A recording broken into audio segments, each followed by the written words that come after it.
to another week of BRP Live. I am very excited about today because, well, there's numerous reasons why I'm excited today, but this is actually the first time I have interviewed someone for the podcast that I truly do not know at all, but I greatly respect both his music and everything I've heard from various other interviews and people that we have in common. But I'm really excited to welcome composer, educator, and conductor extraordinaire, Mr. Giovanni Santos. So welcome to the band room, Giovanni. Thank you for having me. But you don't know if I'm extraordinary because you haven't seen me conduct yet. So we'll see what happens after the interview's done. Yeah. There's a thing called YouTube, my friend. Oh, yeah. Forgot about that. Well, I appreciate it. Thank you. Yeah. So, first of all, I'll ask the most famous question of all. Would you mind telling us just a little bit about yourself, your background, and kind of what you're doing now? Sure. The hardest interview question of all. Yes. Currently, I serve as Director of Wind and Percussion Studies at La Sierra University. That's in Southern California, close to Los Angeles. There, I teach, conduct the wind ensemble, big band, and some other courses in instrumental music education. Right now, because of what we're going through, we're mostly online. Last year, I took a study leave to start my doctorate at Florida State University, and that's where I am right now. But now I'm teaching at La Sierra and also taking courses at Florida State University. So yeah, that's what I'm doing now, and composing as much as I can, and living life fully, as full as I can right now. Yeah, and we're on totally opposite spectrums. You're in Florida, and I'm in Northern Ontario. And I was telling you before, we had snow the other day. Oh, yeah. It's rough. I don't even know what that's like. I've only seen it's white and cold. That's all. But yeah, but yeah. So you got a lot of stuff on your plate right now. And there's a lot going on. Yeah. Yeah, and I know you're a professor at La Sierra, and now you're going to do your doctorate, as you mentioned. But it wasn't always like this. And I from my extensive research, I know that you actually ended up doing your master's at the same school that the legend, the legend, H. Robert Reynolds was teaching at, and he was kind of a pivotal character in your switch. So would you mind talking about kind of like where you started and how you kind of switched to music education and wind ensemble and all that fun? Yeah, I had the honor of meeting him there, and he really changed my life, as he has for many other educators. I went into USC in 2005 as a trumpet performance student. I went there to study with Boyd Hood and Don Green, formerly of the LA Philharmonic. And my first rotation for ensembles was with the wind ensemble. And I knew of Bob Reynolds, of course, but never really met him, never saw his work. And I just remember the first rehearsal, I think it was the second or third week. And sitting there, we were waiting for him. He comes in and he doesn't say a word. Everyone's quiet. Everyone's ready to go. And it seemed like it was like for 10 or 15 minutes. He doesn't say a word. Right. He comes in, and I know he's done this with my bands as well. He comes in and he just starts to conduct. And that alone was really engaging, at least for me. Mm-hmm. And I was in. I was following, I was listening to everyone just by following his gestures. And then he started to talk a little bit. He introduced himself, not that he needed to introduce himself. Right. Talked about the repertoire we're doing for the year. And then he talked about his goals for the semester and for the concerts. And really, I just fell in love with his approach. And it was almost, for me, it was like a lightning strike, getting to meet him. And I remember that it was almost like a sign mm-hmm. from above or from whenever, wherever. I went over and I added music education to my load. Okay. I kept, USC might call me after this, but I kept my trumpet performance going because I wanted to make sure that I was in the ensemble, in the wind ensemble. Because at that time, I don't know if things have changed, but at that time, only performance students were in the wind ensemble. Okay. and I needed to be in there. Plus, I had a nice little scholarship to go with it. But I was doing the music ed thing. I wanted to be like him. Right. So I graduated and started teaching. I was still performing quite a bit in Los Angeles and in Southern California, but I knew what the ultimate goal was. It was also a great place to be because of all the composers that are teaching there at the time, Martin Lawrence and Frank Kelly and others. So just to be in that environment was just really a great, well-rounded education for me. But that rehearsal really changed things around for me. Mm-hmm. Yeah, I don't blame you.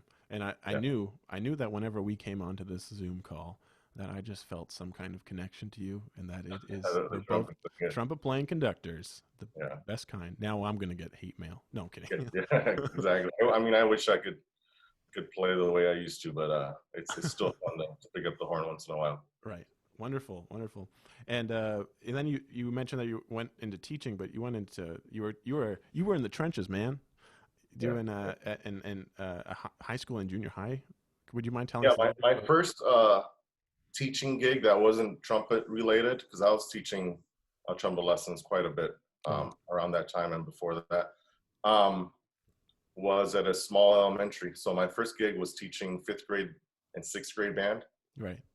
I was actually working on my master's during this at the same time, because this gig kind of popped out of nowhere. Someone left halfway through the year. Someone mentioned it to me. I told them that I'd come in and try it out, and I stayed there for a couple of years. Right. And then right after that, I started working for the Los Angeles Unified School District, which is obviously right there, one of the biggest districts in the U.S. I only stayed there for a year, and I was teaching in East Los Angeles. Okay. Which I loved teaching. And I received a call from a private school in close to San Bernardino, Loma Linda Academy. And I took that position, and I taught there for 7 years. Great. And then after that, I went to La Sierra University. Wow. Yeah. That's I was teaching trumpet lessons, actually. I was a trumpet professor at La Sierra, part-time, as an adjunct. Oh, I see. And so I already had that connection. I actually got my bachelor's there. So that's where I got my BA. So it's a full circle. There's another connection to the university. So I was teaching there, and then I got the band position, and I decided to bring someone else to do the trumpet stuff. So. Right. Yeah. Good call. There's plenty to do, and I brought in a great friend, Rob Scher. He's a wonderful trumpet player in Los Angeles, principal trumpeter at Hollywood Bowl, and went to school with him at USC. He's a great dude. Wonderful. And would you mind, since we're at that point, would you mind telling us a little bit about your position at the school, and especially kind of how you're doing band this year in our new world? Yeah, so right now I'm teaching 2 courses. So that's sort of about 2/3 time for me. The band is being taken care of by Dr. David Brennan. He's our saxophone adjunct professor. So he's doing that as to help me out so I can do more studying over here at Florida State. Usually the first quarter, we're in the quarter system. Okay. The first quarter I teach a class in popular music. So I'm doing that online. And I'm also teaching the ever popular brass methods course for the music education students. Good, yes. Which is, I've found to be very difficult to do online. Oh, yeah. Especially for those that have never played a brass instrument before. Making sure the students have instruments, making sure that the instruments are clean and they're not in danger in any way. But it's I try to make everything a learning experience. So after this, I'll be a lot better than I was before at all the electronic teaching. But that's what I'm doing with La Sierra. I'm not in any committees right now because of my studies, and but next school year I'll be back, hopefully in person. But I'll be back in California full time. I see. Wonderful. So I'll be done with courses here at Florida State. I'll be working on my dissertation. The easy part. Yeah. Okay.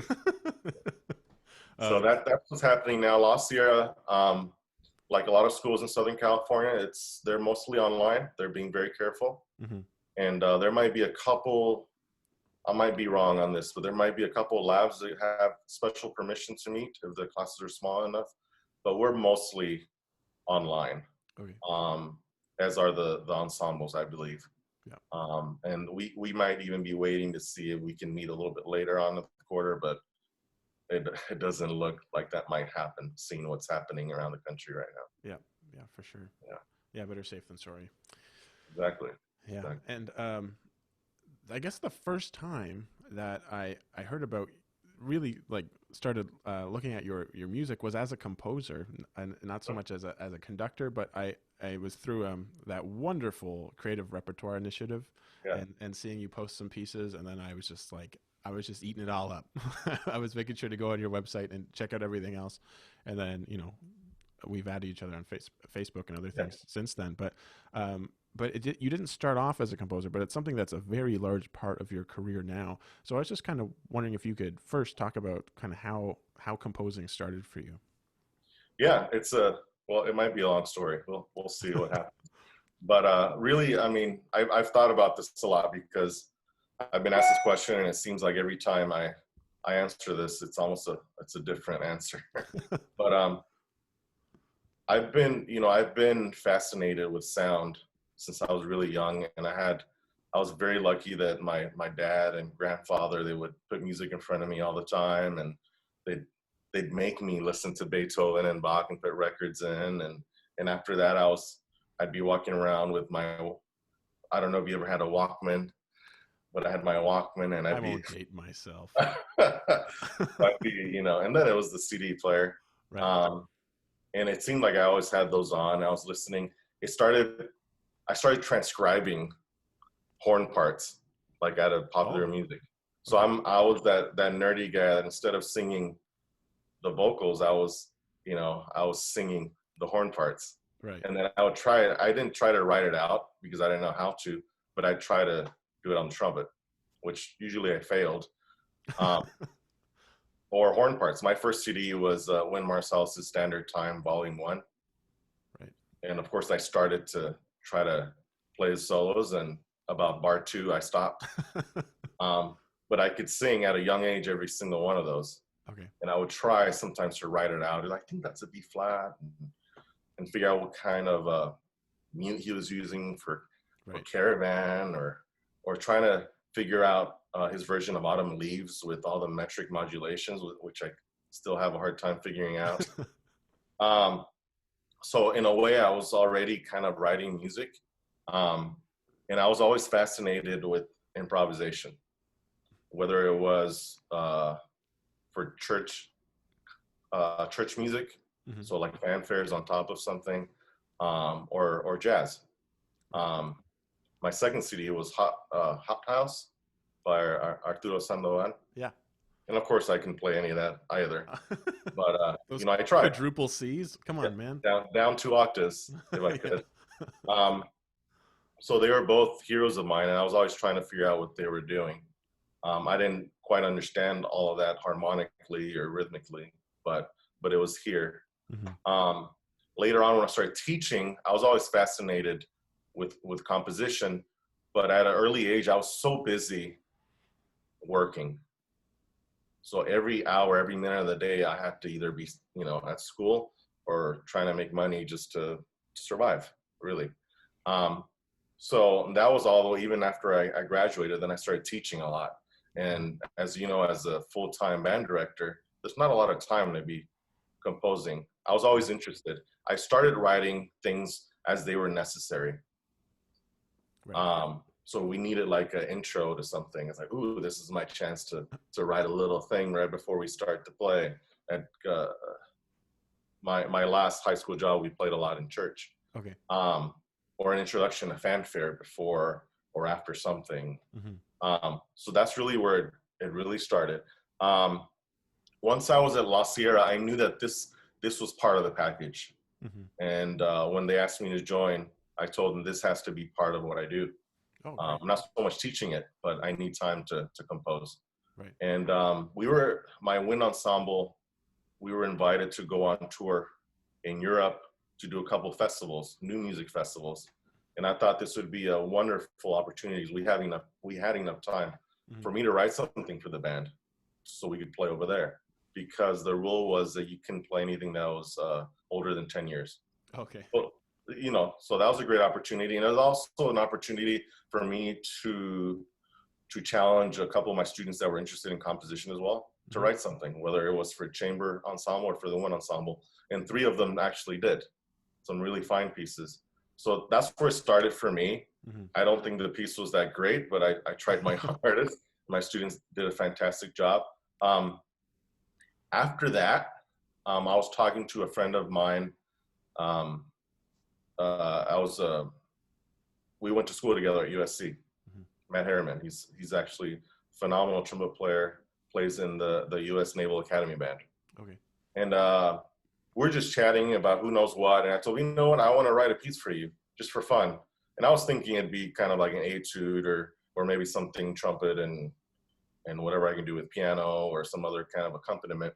And the conversations kind of grew, and it then grew into solo trumpet with brass ensemble. Oh, wow. We just said, oh, that'd be fantastic. I'm going to do that. Not ever thinking that he would even perform it. It's just me practicing and trying to write more music. So he told me to write it actually it was first trumpet and brass quintet. Okay. And then I grew to brass ensemble. And then he tells me, hey, I think my group's going to play it. The Naval Academy Band brass ensemble. I'm like, what? That'd be great. And literally a week after, he tells me, hey, in January, I think it was January of whatever year that was, a few years ago, he says, hey, we're going to do this at the Kennedy Center. And I said, tell me when so I can get tickets, because I want to go watch it. This would, be fantastic. And then a week after that, he tells me there's something going on with our conductor, and she is unable to be there. Can you split the concert with another conductor that we have? And, whoa, yeah. I got my tickets ready to go. And that was it. After that, I believe I got I had a commission, some commissioned me to write for a high school band. I started writing a piece, and for whatever reason, I won't mention names, it didn't work out. Like the person disappeared. And so I talked to a friend of mine. I said, hey, I'm writing this piece. I'll write it for you. There's, no charge, no anything. He turned it into a consortium with a few other schools. My teacher, Bob Reynolds, joined the commission, and I was completely surprised that he would. Right. And then they, it was performed, and then the next one came, and then, things got a bit more busy. Yeah. After that, and I do the best I can. I can't always compose because I have other things I need to do, other responsibilities. But right now, at this moment, I'm doing a lot. Yeah. This year was really, I'm trying to dedicate myself to this craft as much as I can. Listening to a lot of music, writing a lot, finding ideas wherever I can get them. Yeah. Wherever I can get inspired. Well, I'm grateful. Hey, everybody. Dylan Maddox here to talk to you about something that is crucially important in today's world: merchandise. Of all the things happening now in the world, nothing is more important than some sweet merch. So be the coolest kid or teacher at school with your very own Bandroom Podcast clothing. Show that you are a true bandy, loud and proud, with a BRP t-shirt, long sleeve shirt, or maybe a pullover hoodie, or as our friends in Saskatchewan call them, bunny hugs. Maybe that's not enough. Maybe you want to start your day off with the Bandroom Podcast, drinking from your BRP coffee mug. Makes that coffee and tea taste even better. You can rest easy knowing that all funds go directly back to helping support the podcast with hosting costs and investments into new equipment so that we can continue to bring you great content and great people. Check out all the merch at bandroompod.com/store. Don't miss your chance to support BRP by purchasing some cool merch.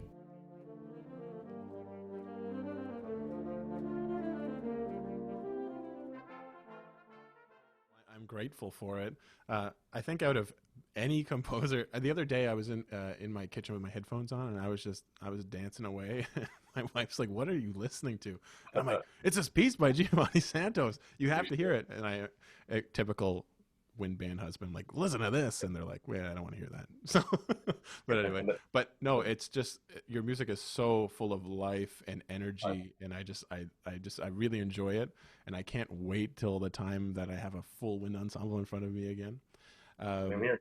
yeah, yeah. But one thing that I want to talk about, and we kind of talked about it a couple weeks ago with Kate Nishimara, but Yeah, just the whole idea of being a creative person and trying to create whenever there's just all of these added pressures on you now because of the pandemic. So I was wondering how you're keeping creative during this, because I know you're so busy doing these adaptable pieces, and I'm because we're doing a couple of them this year, and I'm just so grateful for it. It has my students having some fun, learning yeah. some, some tough stuff, which is great. Um, Rhythms. yes, rhythm. My gosh, has anyone heard of a subdivided beat? Exactly. Anyway, Exactly. but so could you just talk about kind of how you're keeping creative during the pandemic? Yeah, at first it was very difficult. I originally had this idea. I wanted to give back somehow, and I was trying to think of things, and I needed to write.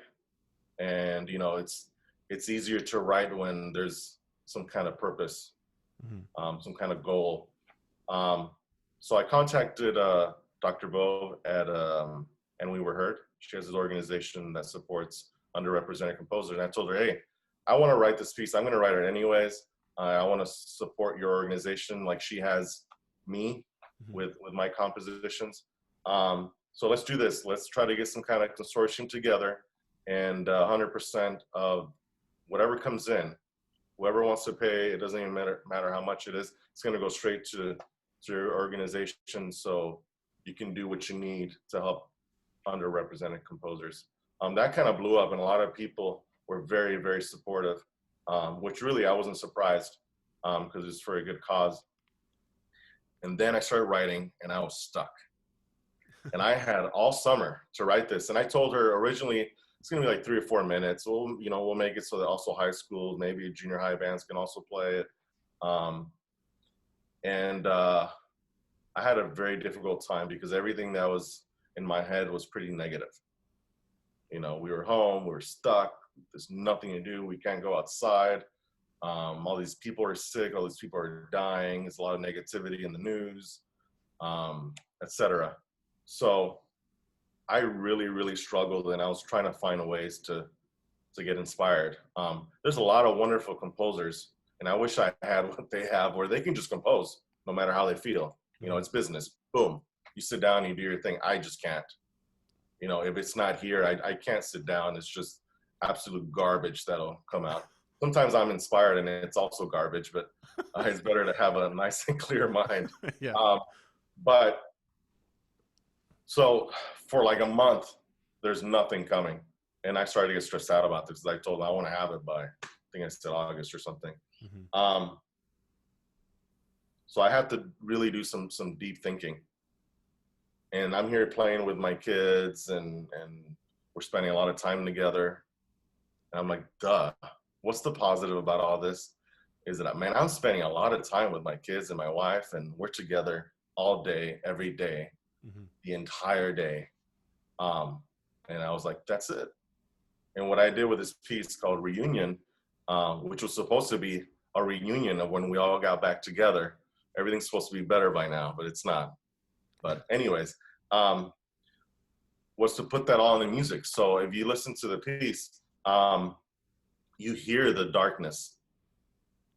And then what I try to do is make it seem like the sky was opening. And then the fanfare part of it comes, and it's a lot more positive at the end. Hmm. Um, So all I have to think is like, I'm really lucky, man. I get to hang out with my kids all day, and Yeah. um, so that's it. Now I'm kind of back and forth with that, but what's helpful for me is that I go out in nature a lot. Okay. Um, I'm fat like I was when I was a little kid. I'm fascinated with sounds, with hearing birds singing, and the leaves fall and the rain, and I actually have synesthesia. If you don't know what that is, I can see colors Oh. when I have to be engaged in the music. It's not like when the car passes by, Yeah. but exactly. So I see colors. It's more like a blur, but that's something that I've never used before. It was actually kind of distracting when I was a little kid. And then when I found out that it was different, because I thought it was something everyone experienced, I didn't tell anybody because I didn't want to be different. Right. I didn't find out, it was actually kind of funny. I'm going this way with this now. I didn't realize that other people couldn't see colors until a conductor started talking about colors. Yeah. But he was talking about something else. Yeah. So he's talking about, I don't know, dark colors, and I'm like, what is he talking about? All the colors I see are bright. I didn't get it. You're wrong, man. You are wrong, yeah. I didn't get it. And then when I figured that out, I looked it up and but I've never used that in my composition until this year, and I can talk to you about that last year. What I've done my entire life is try to put it aside because it was always distracting. It's like daydreaming. Right. So I'll just tell you what I did. Okay. So this year I wrote a piece for the Florida State Wind Ensemble for Dr. Dunnigan. And when I listen to music, think of it like an abstract, cloudy, something, that's right in front of me. The color that I always see is green. Oh. No matter what's happening.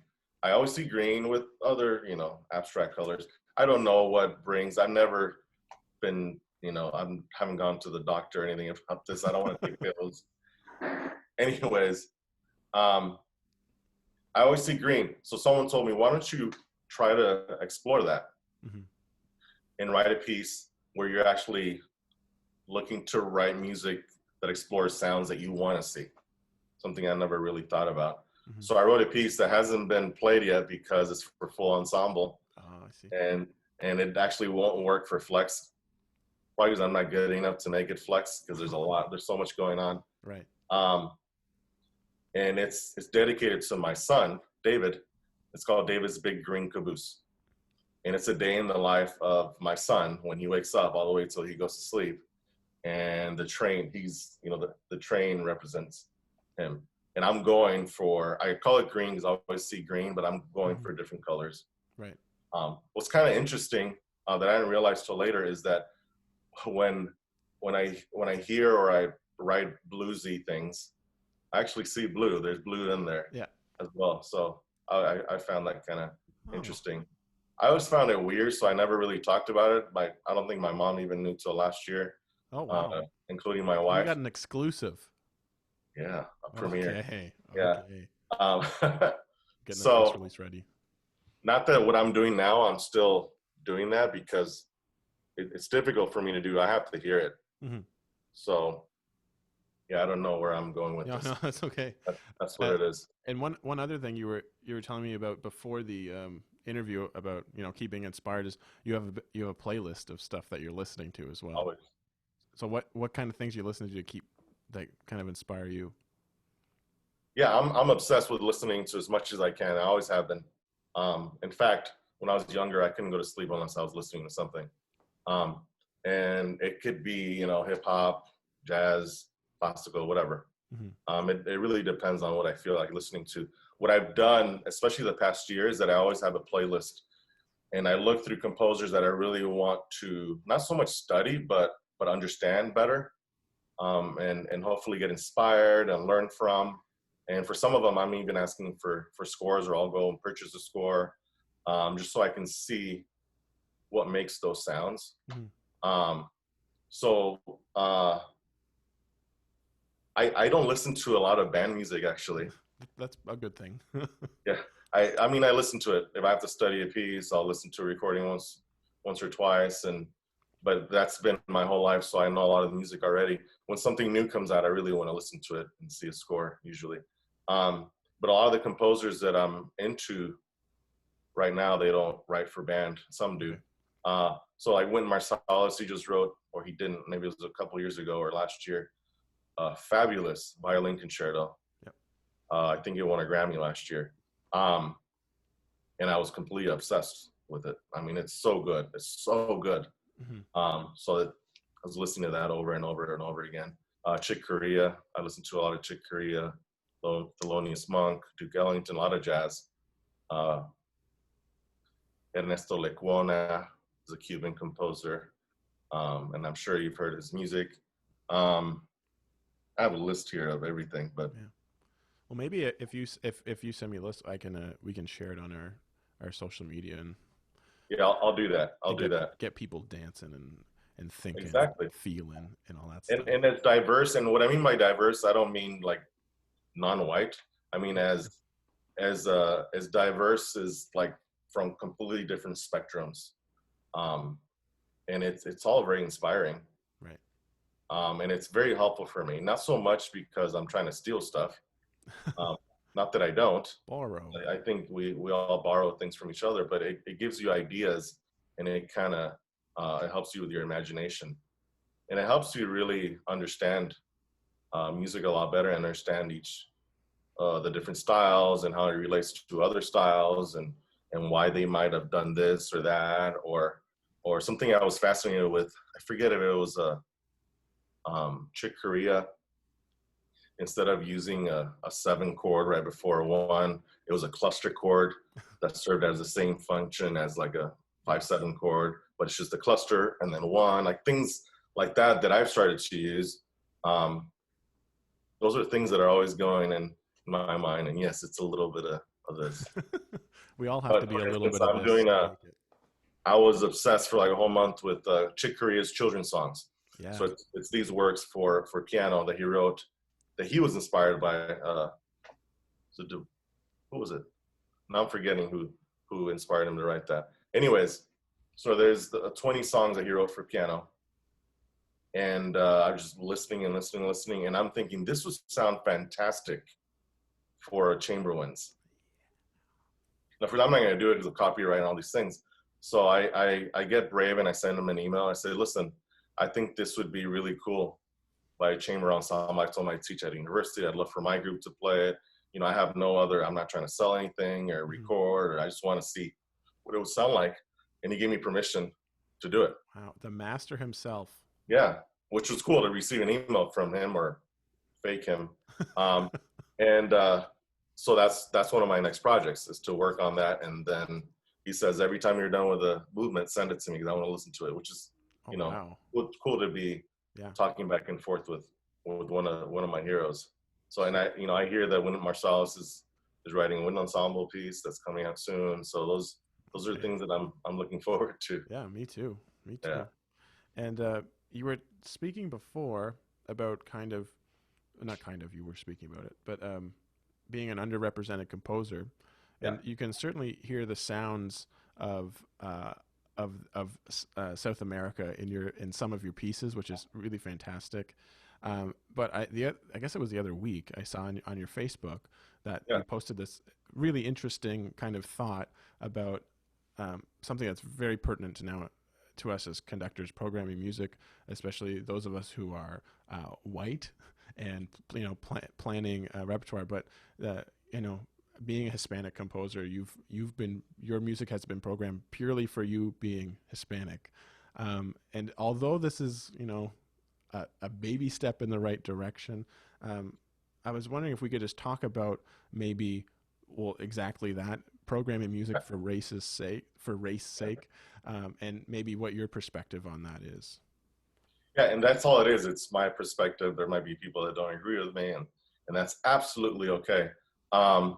So I think it's important. You have to look through, and I think what I was referring to more is that some directors might be, Hispanic composer checklist, African American. I got one program checklist. When I feel that all that the first step needs to be is that their music needs to be heard.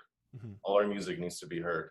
Because there's so much great music. I'm not talking about mine. I'm talking about everybody else. There's so much great music by underrepresented composers that there's a lot to choose from. And I feel like a lot of people are going directly into what they're used to. Mm-hmm. So I think what a lot of us are asking is listen to it. There's a lot of good stuff. And then make your decision, because I want you to choose music the way that I do. I want it to have substance. I want it to be great for my students, a great learning experience. I want them to be better after they're done performing it because they performed it. Not because, boom, it was the Hispanic dude or the African American or gay or whatever. Right. You should look for that music, but listen to all of it, and then make a decision. What's going to be best for your program and for your students? And there's going to be a lot of music to choose from, especially nowadays in the band world. It's coming out every day. Yep. I'm sure you're getting the emails every day. It's awesome. This isn't happening as much in the choral and orchestral world, but the band world is on fire. There's so much great music coming out. Listen to it, make a decision. Don't, you want to do the Cuban or Dominican thing and there's so many others. Yeah. There's so many others. There's a lot of great music by very young composers that are still in college, composers that are older, composers that are mostly orchestral that wrote a piece for band, right. or commission someone. You like their orchestral music or choral, say, hey, you need to write something for band. I think that's a better pathway than, boom, you're this person, because that's not what we do. That's just who we are. Yeah. No, that makes sense. No, I'm Hispanic and I write music. That's, so, and by the way, so when you put bios in your programs, don't put the Hispanic composer from, if you don't have permission, because right. That's who we are, but that's not what we do. And I think for a lot of us, we don't want to be labeled that way. Right. It's not so much about equality, it's more about equity. Listen to music. Is it good for your program? Do it. Yeah, absolutely. And I know it all comes from a wonderful place. Oh yeah. But it's just, I put that out there because I felt like some people need to understand me, because I have gotten those emails where I was like, hey, Cuban composer. And I never received any kind of questions about the music, and I don't even know what they performed. And I've gotten emails where it's like, I was looking for a Cuban composer. Right. So I'm going to do this piece. Like, are you doing that piece because I'm Cuban, or is it because you liked this piece? Yeah. So I'm appreciative that it happened. But I think we need to kind of wrap our heads around the real purpose. Yeah, absolutely. It's to listen to everything. And then now we have so much more to choose from. Yeah. And then it's important, that your program has diversity, because that's what both our countries are like. It's diverse. Yeah. So your music, your program should represent your community, and the community is really your country. So I'm a strong believer in that. Yeah. And if someone doesn't choose my music, that's fine, but at least give it a shot. Get everyone else's a shot. Listen to it. Is it right for you? If it is, wonderful. Thank you. If it's not, keep listening to others. It's important. Yeah. And it's you bring up so many good points. It's just like, I think for a lot of us band directors, sometimes we are very passive when it comes to choosing music. And, like you mentioned, you go to a source or wherever you usually look for music. But I think like you mentioned, things kind of have to change. And I know for me, like a number of years ago, I was called out because my programming was not diverse, and it was by a friend who I greatly respect. So I'm glad it was. But ever since then, it's kind of the number one thing I'm thinking about is I'm actively thinking about programming more diversely.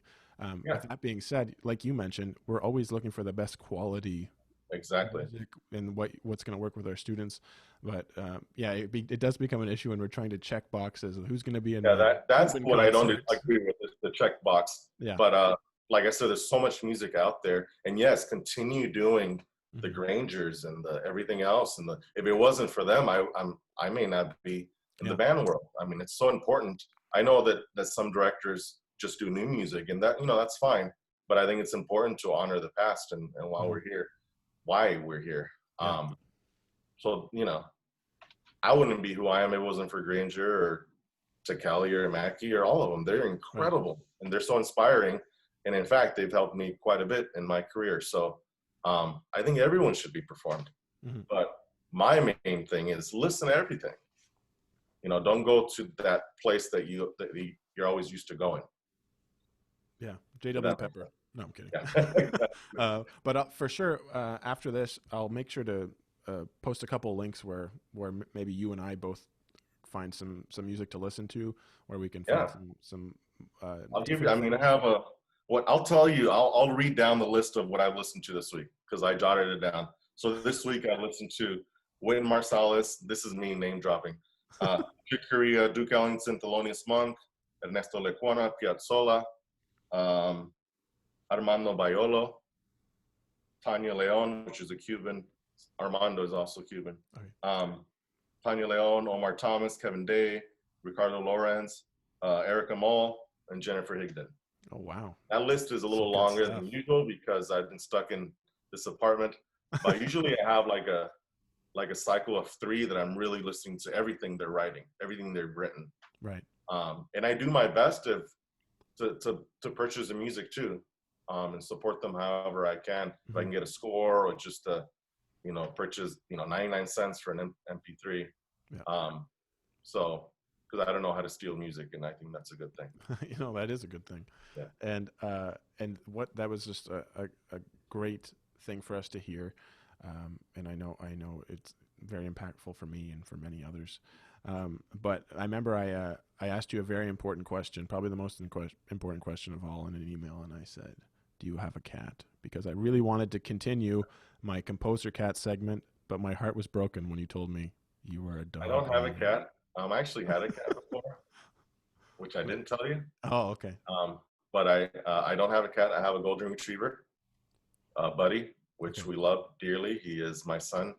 Funny thing is that after you asked me about the cat thing, I received a friend request. What is it on Instagram? Where they maybe friend request, follow request, from a cat.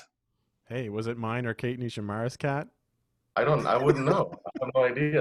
Okay. But it's just a cat. We'll find out after. So yeah, you'll have to tell me it's you, and I'll follow it. But yeah. No, I'm okay. There's a cat that wants to follow my page. That's interesting. I'm highly embarrassed of mine, so it's okay. Anyway, I think they're funny. Cats don't. I don't know if cats like me. Oh. I have scars to prove it. That's okay. I'm actually a little afraid of cats, but I'm a dog person. Waiting for this is going to inspire your next piece. But I'm just going to check to see if there's any studio audience questions here on the Facebook. Oh, well, it's not a question, but it's just a comment from our friend Kate Nishimura. Hi, guys. Now that you mention it, my high school and university band conductors were also trumpet players. I think it's a common combination. And we have pretty much the same university conductors. So, but I had the honor of hanging out with her at Midwest. Mackie has this booth that he gives trying to represent composers, and we got to chat because we were scheduled in the same couple hours. It was really nice to talk to her and get to know her. She's wonderful. She is wonderful. And so are you, my friend. So I just want to thank you so much for taking the time today to chat with us and to be really my first real American guest. It's great. This is great. Well, the honor's all mine. I appreciate for you having me here. I hope you don't lose too many fans because of me. And yeah, we lost our listener. Talk again, yeah. My mom is but thanks so much, man. And I just want to remind everyone to tune in next week on, what is the date? October 26th at 7 p.m. We're back on Monday when I'm joined by Australian clarinetist, educator, social media influencer, and the founder of the virtual concert band, Laura Campbell. So that's going to be a great conversation talking about VCB and all the things that she does as a freelancer. So thanks again, Giovanni, and I hope everyone has a great night. Yeah, good night.